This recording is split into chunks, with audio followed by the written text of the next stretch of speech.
মৌলভীবাজার কমলগঞ্জ উপজেলার গ্রামের মাঠে যতদূর চোখ যায় টমেটোর সমারোহ।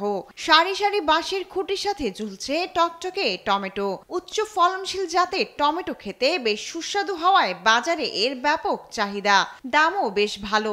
মালচিং পদ্ধতিতে আগাম টমেটো চাষে লাভবান কৃষকরা। 3 মাস আগে গ্রাফটিং ভাবে চারা উৎপাদন করছি, এখন প্রায় ভালোই আছে। মালচিং এর অবস্থা তো গাছ ভালোই আর কি। এই পর্যন্ত আমরা লাভবান হয়েছি। আরো 2 লাখ টাকার মতন খরচ হয়েছে, আর 1.5 লাখ টাকার মতন বিক্রি হয়ে গেছে কি। আশা করি আরো 4-5 লাখ টাকা বিক্রি হইব আশা করি। আমি 4 জায়গা টমেটো গ্রাফটিং ছাড়া খেত করছি।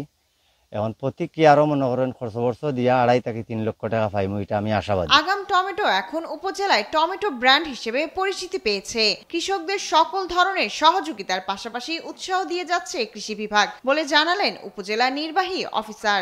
একজন কৃষক সে একটি জমিতে 50 থেকে 60 হাজার টাকা খরচ করে প্রায় 2 লক্ষ টাকার টমেটো সে উৎপাদন করতে পারবে। এই বিষয়ে কৃষকদের মধ্যে ব্যাপক একটি সাড়া লক্ষ্য করা যায়। একই সাথে অনেকে গ্রাফটিং টমেটোর যে চারাটা উৎপাদন করে এবং দেশের বিভিন্ন প্রান্তে এই চারাটা বিক্রি করে থাকে।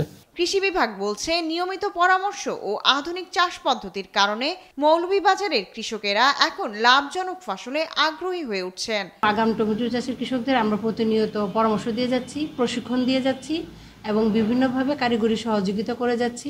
জেলায় এবার 120 হেক্টর জমিতে আগাম টমেটো চাষ করা হয়েছে। উৎপাদনের লক্ষ্যমাত্রা ধরা হয়েছে 4200 মেট্রিক টন। কৃষক পর্যায়ে বিক্রির সম্ভাবনা প্রায় 42 কোটি টাকা।